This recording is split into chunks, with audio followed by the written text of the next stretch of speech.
Hello, welcome to the Daily Live. Me and Jack Mathew is back in the house, been away. He's been a while, hasn't been it? travelling on holiday with his partner, girlfriend, missus, whatever you want to call it. I mean, she's not your missus because you're not married, but I know that's what people terminology say. there. Terminology is there, but was it good? Yeah, you know what, it was lovely, thanks. Lots of sun, 30 degrees every day. A lot of nice drinks, a lot of nice food. Pool bar, did cocktails from 11 o'clock in the morning. There you go, lad. Free Prosecco at breakfast. Free Prosecco? Yeah, I think I did like 3 glasses of Prosecco one morning by about 10:15. Absolute disgrace, but that it's is a disgrace, but you're on holiday and you're enjoying it, so fair play to you. Yeah, well, I knew I had Everton to come back to afterwards, so we're thinking like, right, I'd get me money's worth. Get as much, enjoy myself as much as I can before I get back, and I'm brought back down to earth very quickly. I'll be honest, Jack, not much has happened since you've been away, my mate. A few players have gone. But we'll get back onto that in a minute. But let's go with what our headline is for today, which is Toffees to sell young star, obviously. Ishi. Looks like he's on his way out. It's a strange one, isn't it? Because it's sort of one where we'll know more how to react in a couple of years or potentially months or anything like that. Damn you, Chelsea. Yeah, it could be a travesty that we've lost a left back who could be England's future number 1 left back choice, who could be a star in this Everton team for the next 15 years, and we sold them for a measly 4 million. Or it could be a case of we've got 4 million for a player who was never going to be part of our team. It wasn't going to be part of it anytime soon. He might just be a League 1, League 2 player for the rest of his career. So it is a weird one to gauge right now, and I think the more important thing in terms of judging this transfer and reacting to it is the reasoning behind it. If it's a case of the club have chosen to sell him, if they're happy for him to go, there's been no pushback from them, and they think, you know what, 4 million for him is a good deal. He weren't getting in this team anyway. That's fine. If it's the player wanted out, because he weren't convinced he's seeing a future at Everton for him, no pathway into the first team, and he thinks he's got more chance of being a first team regular at senior football at Chelsea, that would be worrying. It's probably a combination of the two of them, if we're being honest. Well, let's be perfectly honest. He ain't going to play for Chelsea. No, not anytime Chelsea are buying loads of young players. 1 or 2 might make it there. The majority won't. He won't play for Chelsea. Certainly not for a few years anyway. Maybe not for 4 seasons or something. He's just turned 17 like 3 weeks ago or something, so he's a baby.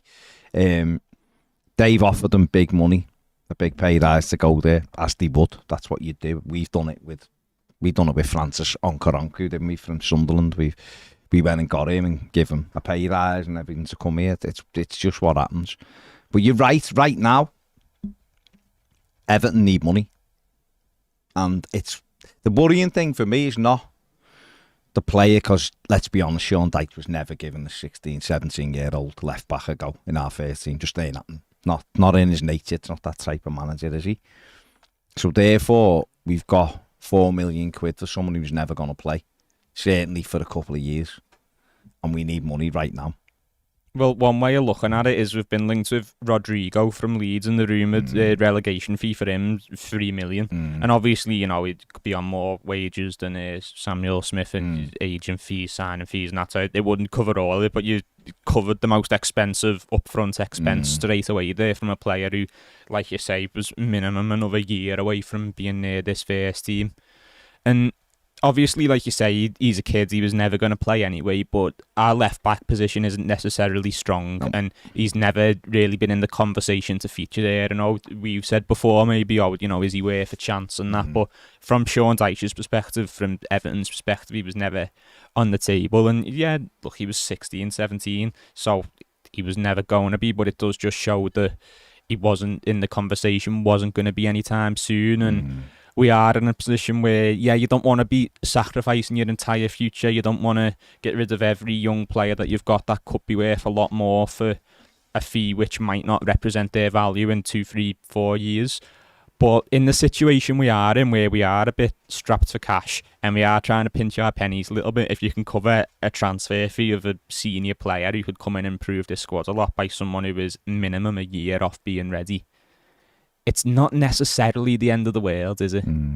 No, I'm like, don't get me wrong, me just saying that then doesn't mean that I'm all right with it going with them going, by the way. I'm just throwing it out there that's the position Everton find themselves in at the moment. We're suffering from the mismanagement of this football club that has gone on and on and on. In an ideal world, Samuel Smith would have signed a new deal and would be playing or would be this season getting used to training with the first team every day, maybe going out on loan, and we'd have a pathway for him into the first team. He's obviously, Everton wanted to keep him, but he's at Chelsea. They've obviously come and convinced him to go there. Money does that as well. And if he looks at Everton and goes, well, I'm not going to play, or I don't see a pathway into this first team with this type of manager, and he's got people around him, agents going, well, if you go here, I get a nice little cut of which they do. You can double your own money as well. You can do that. You're playing with better players, better coaches, which is what they'll be saying, which is fine. They're there to represent him and themselves. Then this is going to happen, but we need to move to in my opinion, Everton need to move to a place very quickly where we are the club that these kids want to come to. Sometimes these kids are very short-sighted. They look and go, oh, there's money there, I'm going there. And it's at the detriment of their football career. We've seen Thierry Small, end up at St Mirren, I think, on loan last season and getting sent off after coming on as a sub and things like that. And he's left the football club a few years ago and has done nothing. Well, that's one that's not worked for him, isn't he? He's one he's still only, I think he's probably still only 19 18, or something. 19, yeah. So he's a baby. He's still, another 3 years he could develop and be brilliant. Right now it's not really worked. So if Everton would have got, say, £3 million for him when he went, I think they got some money, but it wasn't, I don't think it was 3 million, I think it was around $1 million. They would have got 3 million for him. We'd have gone, well, we had 3 million, he's done nothing yet. Got to create the next one. And what we want is these academy kids bringing this football club some money. That's what we want. The problem with the likes of this one is we know that this kid is a good player, and that's where not that others aren't, but you're looking and thinking loads of potential. This one might have actually been in our first team, where ones you want to move out the academy are ones you look at and go, it's going to take 2 or 3 years before he's even anywhere near ready for our first team. We're better selling him to a championship club or whatever. So I understand why people are frustrated. Absolutely. I am myself that we're losing talents. But like you just said, if that means that loosens the purse strings for someone else who's actually going to be in our first team, that is what's happening. The ideal world for Everton is to fix it all, and there you can build your academy back up. But right now, we've got to fix the first team, because the first team's a bloody mess, isn't it? Yeah, well, like you say, ideally, we're not in this situation. He signs a new contract, long-term deal, goes out on loan to the League One club or whatever. We have the money to just buy and strengthen the team anyway, and we're making smart signings and all that jazz, but we're not in that situation. So you go, okay, how do we rectify this? We've got to make the first team better so we get more stable. We're not spending as much money covering, getting rid of awful players, releasing them for free. We've just got a more stable first team cycle. But we're not in that situation. So to rectify that, we do have to, rebuild the team. And one of the steps to doing that is selling players that we might not necessarily miss and bringing that money back in. The thing that does make this is a little bit different to, we've sat on this show and said, let's be a bit like Brighton, let's sell players from our academy, let's do what Liverpool do and, take players who won't be in our first team and make money off them. I think usually when fans say that, they sort of mean, okay, the players who aren't good enough for the first team, Ellis Sims is a great example, a decent young player, not going to be Premier League standards at the moment, at least a year off it minimum, really. So we're thinking, okay, sell him to a championship team for between 5 and 10 million, or like a lower down Premier League team who's got the time to take him on as a bit more of a project. And that we don't always mean, okay, our star academy player who's being earmarked as the future of our left back position. So it is slightly different in that regard. So I do understand people's frustration, but I do just think this is one where we can just give it time and see how it plays out. And we can might be able to judge in a few months if this is bad for us, because in some mad scenario, he could be Chelsea's proper left back in a few months. He won't. And he's amazing. But you know what I'm saying, don't you? Yeah. But it probably a case of in 3 years he's been released by Chelsea. He's on his third League Two loan spell and it's not working for him. It could be that, okay, yeah, he looks like he's going to break into Chelsea's team, or he's a little bit short of that, but they sell him for 15-20 million. If that's the case, we can go, yeah, 4 million wasn't enough for him. That didn't go great for us. If it goes another way, we can go, you know what, we did all right getting 4 million for him. So we'll see, won't we? Absolutely. That's all we've got at the moment, isn't we? Eugene says, remember to hit the like button. Thank you, Eugene. Jordan Pickering, I think this is an important statement. I think Ped will appreciate this as well. It's scream if you want to go louder, which is what Ned said the other week. He meant scream if you want to go faster, but he said scream if you want to go louder. So it's screaming would sort of make you go louder, wouldn't it? It would, but not faster. He was using it as to indicate you want to go faster. You scream, like if you're on the waltzers, because he was on the waltzers with someone he knew. There you go. Simon Bell says 4 million for a left back with potential is much better than we got for Thierry Small. For once, we've got a decent FIFA potential. This kind of thing only usually happens at other clubs. That's a good way of looking at it, I guess. I guess it is. If you're Sean Dyche, put a thing on then, put a mic on. If you're Sean Dyche and I say to you, you've got to raise money, right? And this kid ain't going to be anywhere near it for 2 seasons. Should we sell him and you can spend it on Rodrigo? You'd say yes. I think Sean Dyche would say yes to that as well. The problem there is, do you let one manager dictate, your players who could be 5 years down? That's where the football. Go on, Ped, go on. No. There's far too many people are normalising this. This is not good. I know 4 million quid coming into the club is good, but it's not good. We can't be normalising these situations.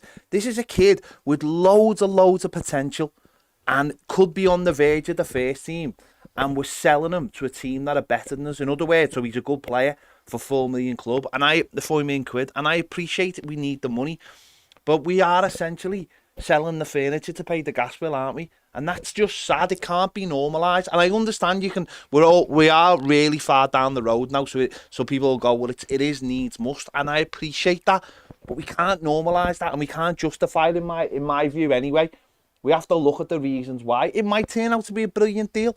It might turn out to be the best bit of business. I don't think him going to Chelsea we'll ever really know because of the way they do things. But the fact that they're bringing him and Man City wanted him, I just don't think we should normalise these things. I think we have to have a deeper look and say, why are we selling a kid who's got so much potential and he could be on the verge of the first team because we've got no other left back. That to me is the bigger thing. And I do understand if we need the money, we need the money, and you have to do that. I just don't want to start normalising these things and going, oh yeah, maybe when he's 20 and 21 and he's played 100 times for the Premier League, maybe then I could accept him going to a Man City or a Chelsea. I just think we're set, and it'll be really interesting to know whose decision like this is. Did the kid feel like another kid gone, I'm not going anywhere here. These haven't made me any promises. We've already got, I think it was yesterday, Leighton Baines was waiting on 5 players to find out what they were doing with their contracts because they simply hadn't signed their contracts yet. That to me is a scary situation for the football club. It says there's a lot going wrong below the surface as well. And you're both right. Sean Dyche may have never used this kid, but I still don't think we should normalise that situation. I still think it's a really sad thing when we lose potential players. Oh, it's massively I understand you're looking at the almost like the above the surface stuff. 4 million quid, yeah, I absolutely agree, Jack. That could get a Rodrigo through the door, no issue. That's what we need right now. But it just you look below the surface for me, and that to me where it's just I'm not angry about it. I just find it really sad. I find it really sad that we're losing another talent to a better team. I can't disagree with anything you've said. I really can't. We'll have done well to get more money because otherwise it has to go to a tribunal and you get a development fee and compensation. So if Everton or Chelsea might have just gone, look, how much? 4 million? Let's keep it away from anything. So I do. But you're right as well, there's an underlying issue here because if the underlying issue was he thought I've got a great pathway into Everton's first team, and I'm going to be given the chance and I'm going to develop, then would he really be going to Chelsea? Okay, you might say Chelsea are offering 25 grand a week, which is kind of standard for their 17-year-old, 30 grand a week, which blows my mind, but that's Chelsea. right? And he might look at that and go, well, you know what? I mightn't even make it as a professional footballer, really. But if someone's paying me 30 grand a week for 3 years at that money, I'll tell you what, I'm doesn't sorted. matter if I don't make it. Right? So therefore, that's his side of it. We can't do nothing with that. But if the kid, and I imagine it's this, if the kid is genuinely, I want to be a footballer and I'm going to do well and I believe in my own ability, but he looks at Everton and goes, I could still be here in 3 years in the under-21s because this fella who's managing the first team doesn't give me a crack. Do I really want... We've just seen Lewis Warrington, who's had 2 loans, you know, potentially leaving the football club to go to Plymouth because Everton have said, we're not convinced now, mate. You know, Ellis Sims is about to go out the door, isn't he? It seems, to another club. These younger players have to feel... Isaac Price has just done it. Isaac Price has gone, I'll go to Belgium and play games. Now, okay, it happens at other clubs. Jadon Sancho got off from City. Left Man City, didn't he? Had no interest, even though they were amazing and Pep Guardiola was there. He went, you won't give me a chance, I'm going. Others have done it at City. We've seen a lot of people making choices now to go, I'm not staying at this football club because I don't get a go. But we have to make sure that the kids we're bringing into our academy, the ones we're putting time, effort into coaching and developing, look and go, you know what, I want to play for this first team and I'll get my chance. I'm good enough and they will play me. Because if it, Mohamed Ali Cho, who's very highly rated winger, who would be in Everton's first team, not quick, can score a goal. They're monitoring him and have been. Where is he now? He was in France and then he went to Spain, didn't he? But Liverpool, like Dortmund are looking at him. Liverpool are monitoring him. And he's been a little bit bumpy because he's a kid. He will be, but he's got ability. But he's very good for Angers in France when he left. But he come out and said, I couldn't see a pathway to the first team. There was no way I was going to play for Everton. So it's better for me to make a decision earlier and go. If that's the messaging that is in our football club, then A, Kevin Thelwell's failed massively.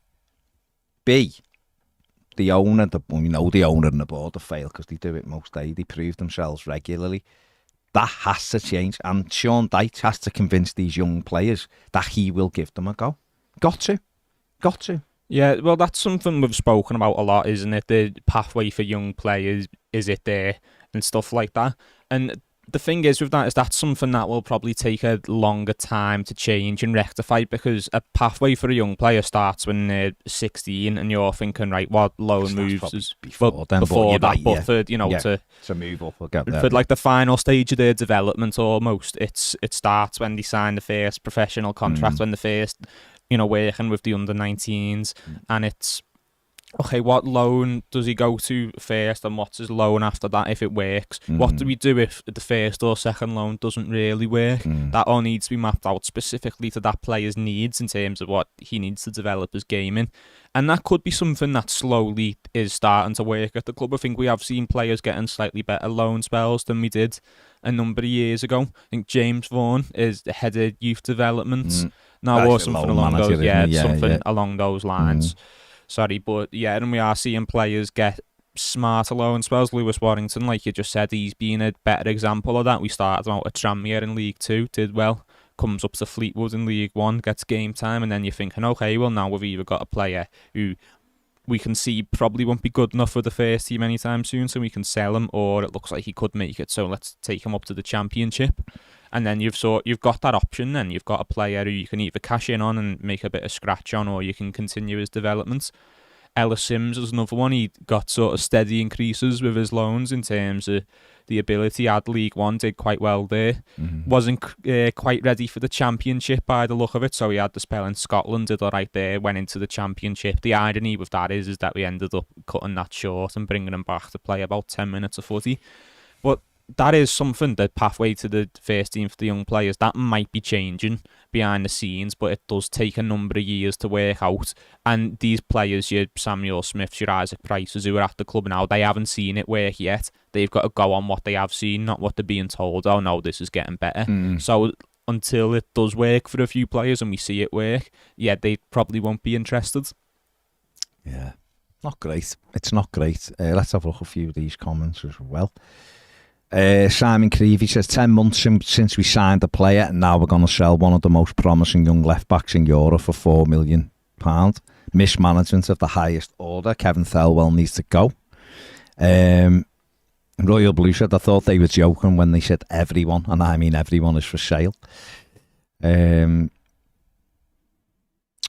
are we here? Bertica says, does anyone know in the chat know of a cheap accommodation for the night round Liverpool? I want to try and make it another Premier night. Happens. Just which? Yeah, just have a look on like Trivago or hotels.com or whatever. There will be some that you can get, mate. Yeah, defo. Kevin Murphy says, Jack living the life at 15. 15? Yeah. I've just graduated from uni. That's good. You got youthful looks. Yeah, very clever. That's yeah, smartest 15-year-old on the planet. I'm not. Kevin Murphy says, remember, guys, we're still unbeaten. Yeah.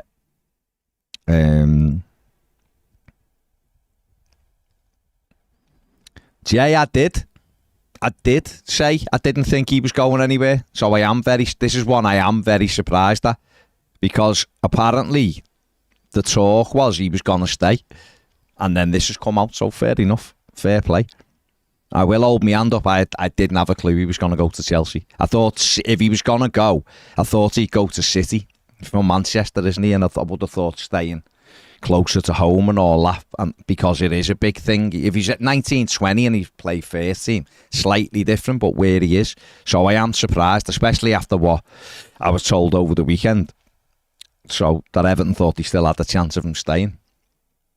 But obviously £4 million is probably too much money for us to turn down right now, which is, as Ped said before, it's terrible. It's terrible that we're in this position. But if he wants to go, what can you do as well? He's not under a professional contract yet, is he?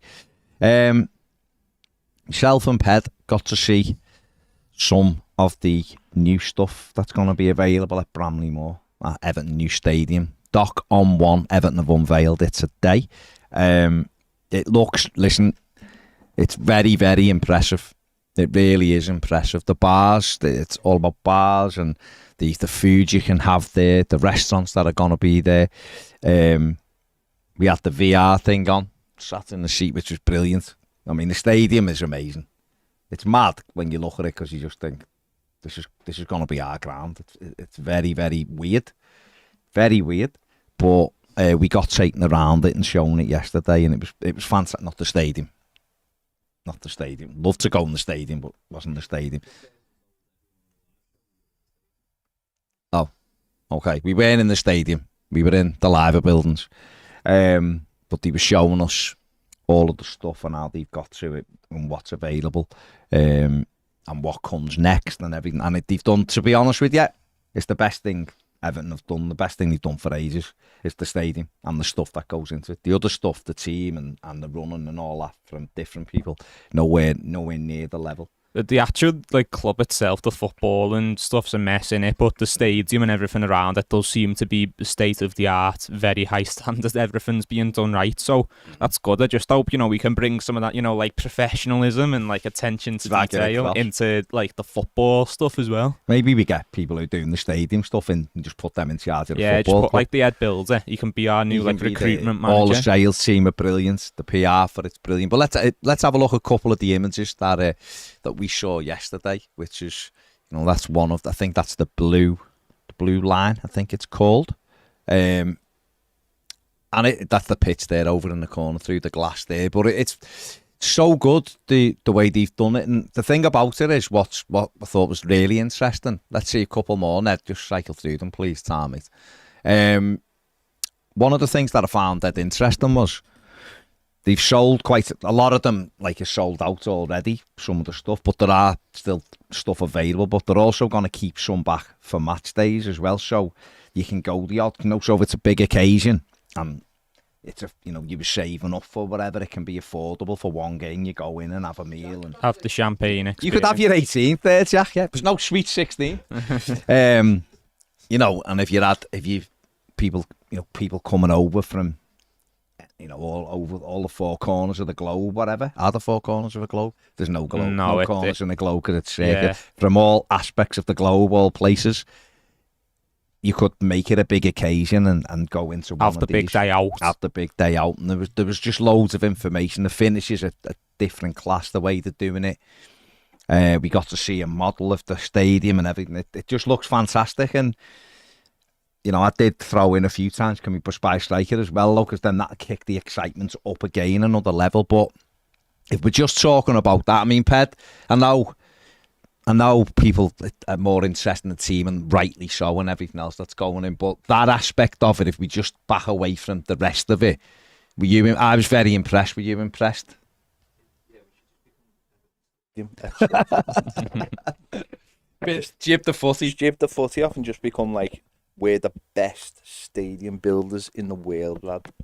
Well, what we could do is we could have like a new show on the channel where we like review like the menu for like the match day every week, and be like, like the steak tartare for Fulham at home was just absolutely superb. 10 out of 10. Instant match. I think instant meal reaction. Yeah. One of the things that I was really impressed with was really impressed with was the plans are to hopefully open the ground to be open and usable for every day virtually in the week and things like that. And I think that's something I know that when we've spoke about it, you've mentioned a lot of times, can we get a restaurant in it that's open or whatever, because it is right on the front, the cruise line and the whole lot. There was a restaurant, wasn't it, called Domingo's, which is the hoping's going to be open all the time. It looks really nice, like a bit of a steakhouse. Yeah.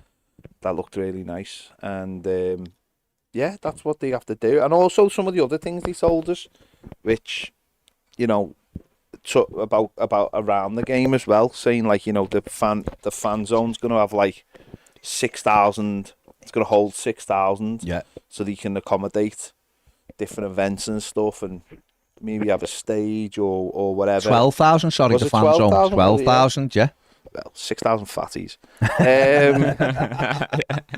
And then after the match, they're keeping the stadium open as well, which again is something that we've been shouting about for ages. Take our money off us. They want fans to get there early, and there's going to be different reasons to get them there early. And this stuff that they're showing right now doesn't quite appeal to a lot of the match going fans, but I think what they were saying was to us yesterday was, like you just said there'll be occasions where you might want to go. It might be someone's birthday, it might be whatever, an occasion where normally now at Goodison there's not, you can't get in there. And they're saying this will be something you can do. And then they said later on in the year, later on in the year, they'll start announcing some of the bars and stuff for some of the stands. And for us like normal people, who so all that kind of stuff's really exciting, and the whole thing itself, the tour was brilliant, and the different stages of it, and it was quite exciting, and doing the LVR and the seats and all that, sitting in the seats, all really good, and it just gives you that little bit of like, God, can we move this along, please? We were even saying, can you get more builders in and get this thing built quicker for us so we can get in it? So, we spoke to them a little bit about that, had some dialogue about, getting in the stadium and the challenges and stuff. So, yeah. It's so tantalisingly close, but at the same time, it's the club's a joke. The thing is, people will say, like, the stadium doesn't matter if there's no team to play in it. The team's the most important thing. And yeah, you're right, but we all want the club to be ran better, to be better at generating revenue, to be more up to date and not stuck 20 years in the past, and this is just a massive step in that direction. If you get the corporate hospitality sides of it sorted, that's revenue and it's reputation. It's great for the club. You get people, standard match day going fans in the ground earlier, spending more money, drinking more in the ground. That's revenue, it's atmosphere. It's all good steps in the club to become more profitable, just more sensibly run, just finding another way to generate money into the club and just reputation and just make the club better. Yeah. Perception as well, isn't it? It's the perception that the club's going in the right way. We can go, well, we've got the best stadium, we've got, people might go, what the difference does it make? You might have the best, all these things, but the team's crap. But it's that perception that things are going in the right way. And literally, they were saying to us, this is going to drag Everton into the now, essentially, because they know we're not there. And people can talk about as much as they want, how much they love Goodison, but in real terms, Goodison's a dump. It really is. You know, if you were to come from the outside and look at Goodison, you'd go, what is that? You know, we went to a stadium in America, in Baltimore, and it was 25 years old, and all they wanted to do was tear it down, because they were like, this is way past its best. And it was can't hold miles the better than facilities that a new stadium holds. It was 25 years old. And we're talking about a stadium that's over 100 years old, and I know there's all that sentimental attachment, but that has to be let go of if you want your club to move forward. It really does. Absolutely, it does. So, yeah. Let's have a look at a few of these comments as well. Joe Haynes says, cannot see this going down well at all with the fan base. For £4 million he's bringing in. Surely this only reaffirms that this is a selling club at the minute. An academy graduate with his twin brother on the cusp of a first team, the only real proper talent on the books, and you let him go.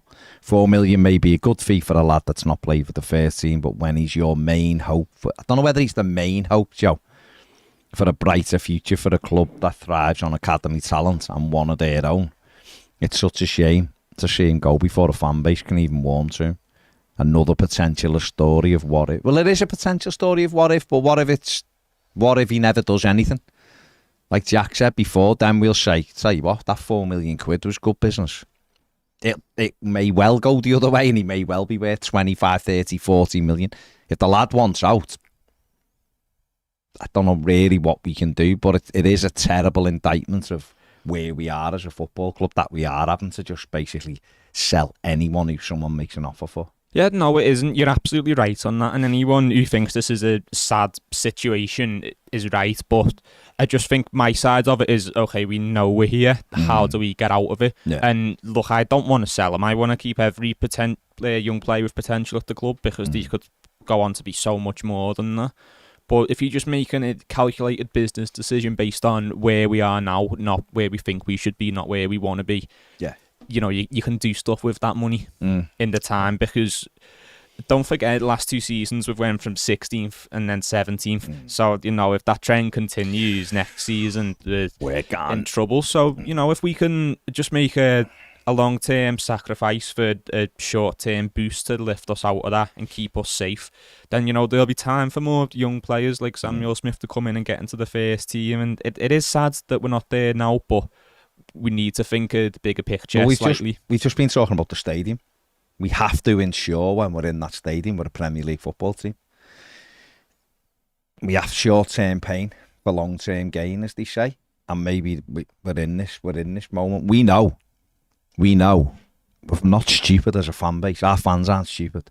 They know that this club is a mess. It's been ran horrifically.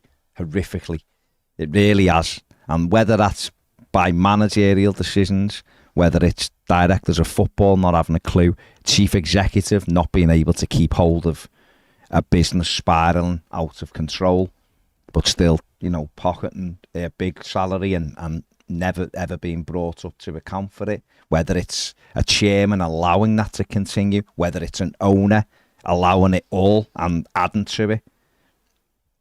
The club is being run really poorly. Horrifically. Really poorly by the people who were in a position to make it run better. And we are where we are now, and there's people at that football club are left to pick up the pieces of this and try to work their way through this debris. That's why the stadium and everyone attached to that has done a really good job. It looks brilliant. I hope it's quicker than the saying. I hope they're using the worst case scenario when they're telling you when it'll be ready.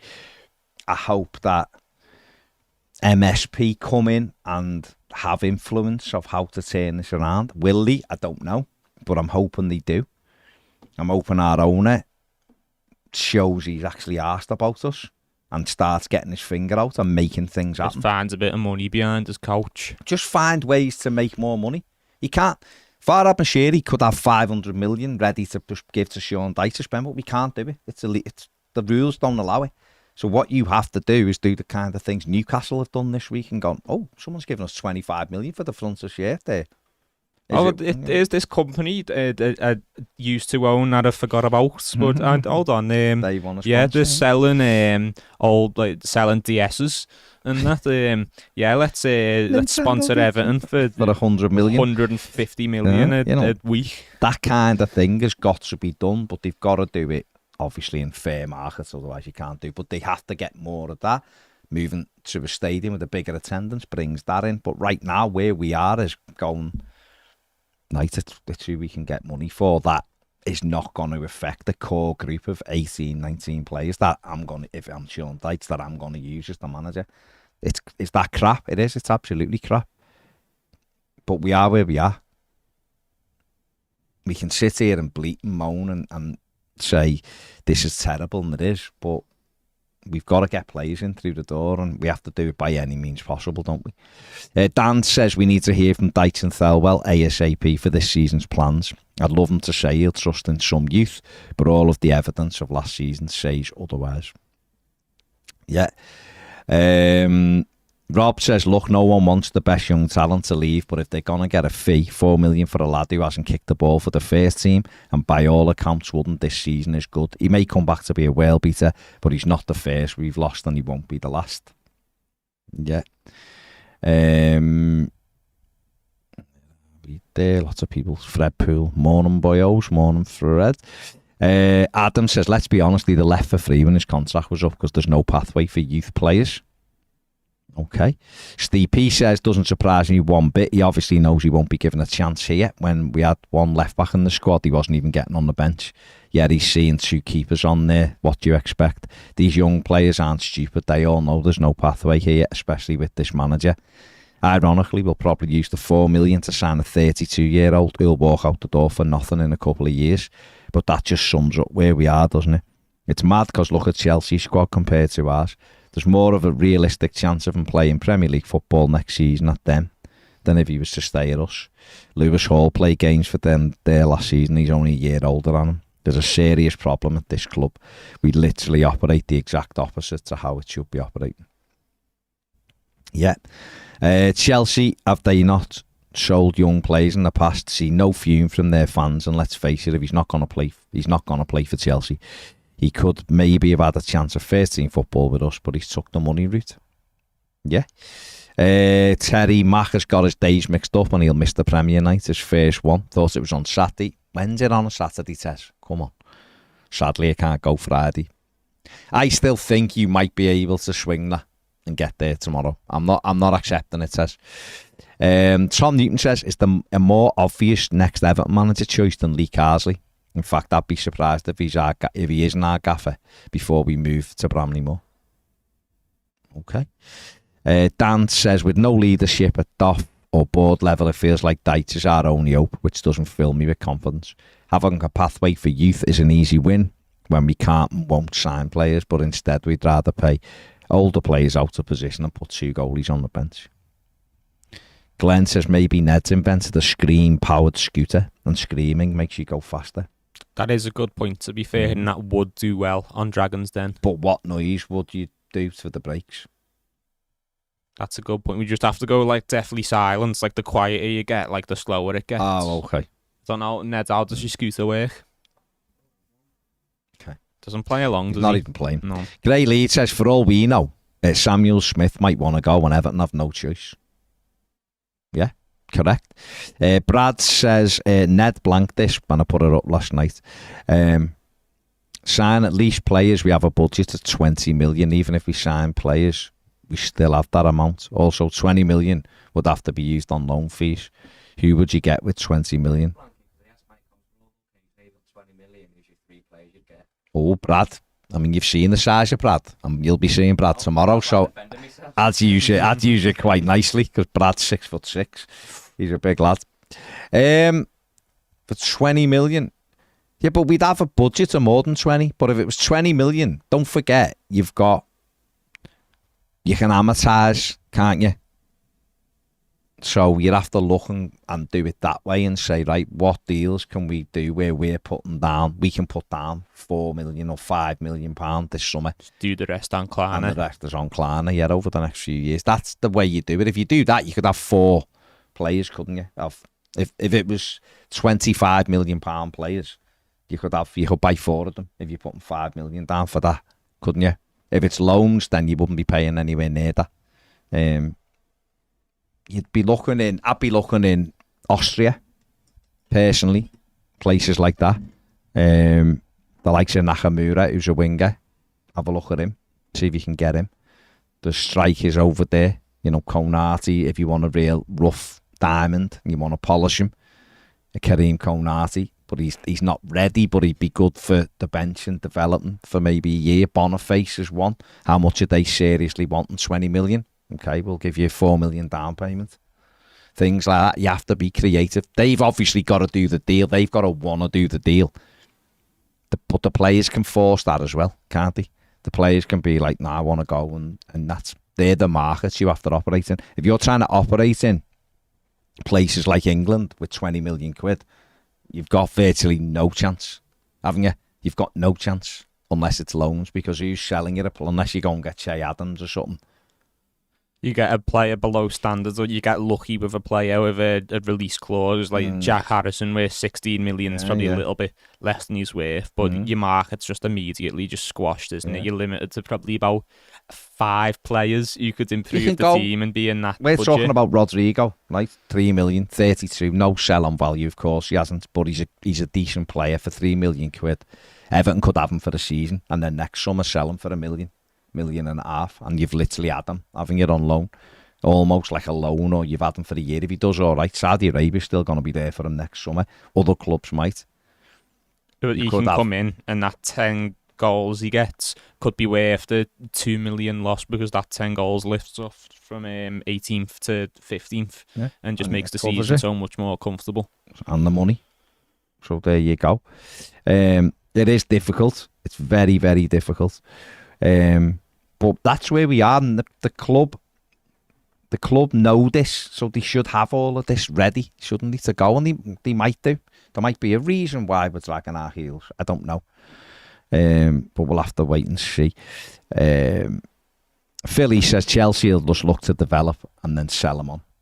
That's what they do, isn't it? It's their way how they do FFP. They just get loads of young players. I've seen Chelsea fans like, why are we signing all the kids who are 16 and 17? Because we know we're never going to see them. I've seen loads of Chelsea fans saying that.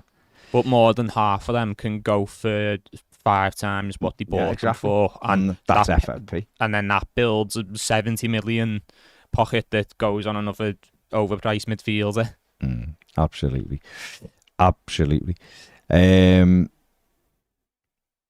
are we? Blue Boy number says Mashiri is incompetent. While he's the owner, it'll never get better. Yeah, I don't know. There's not much we can do, is there? Everton have returned to training today. Some images of the players back at Finch Farm. It is day 1 of testing. Big Dom there. There's the main man, Mr. Tarkowski. Just married, showing his wedding ring off there.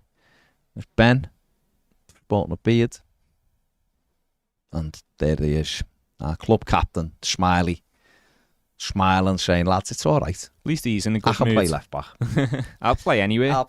You Coleman in the 10th.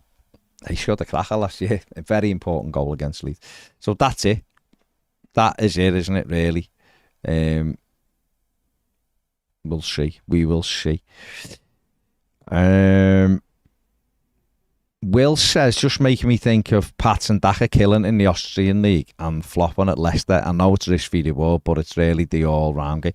No, I know, but Pats and Daka he's a natural goal scorer, right? So you have to go through the tough times. You have to let him play his games. He's 24 years of age. You're getting a player from another league like that, which quite clearly isn't as good as the Premier League. Of course it isn't. You've got to let these people bed in. You know, we got 54 goals in 82 games for Salzburg. He's got 9 in 53 for Leicester. It's not great, but he's got 9 goals. So, how much did Leicester pay for Daka? Below 20 million? I can't remember. It might have been 20, you know. So maybe he's a slightly less extreme example because he has cost a bit more, but generally the players from those regions of the world, them leagues, they are costing a bit less as well. I imagine any player we'd get from that league would probably cost a bit less than 20 million, so straight away any player can flop, but if you're buying an established player, you're paying a lot more for the same risk they can flop. If you get a player from this league, it hurts less financially. If they don't work often, you can get your money back. I mean, look at Moise Keane. It's awful. Got our money straight back because of his age. That's it. He's got 15 and 74, which, yeah, it isn't great, guaranteed. That's not, I'm not turning around going, oh, he's amazing, patting back head. But that's what players are, this is what forwards are like. With centre forwards, you've got to get them, you've got to play them and let them develop. There's no guarantees. People are talking about Victor Gyökeres. Might have come in and got 3 goals, and people want to pay 25 million for him. You know, Che Adams has got 25 in 123 games for Southampton. And in his final season at Birmingham, he had 23 goals.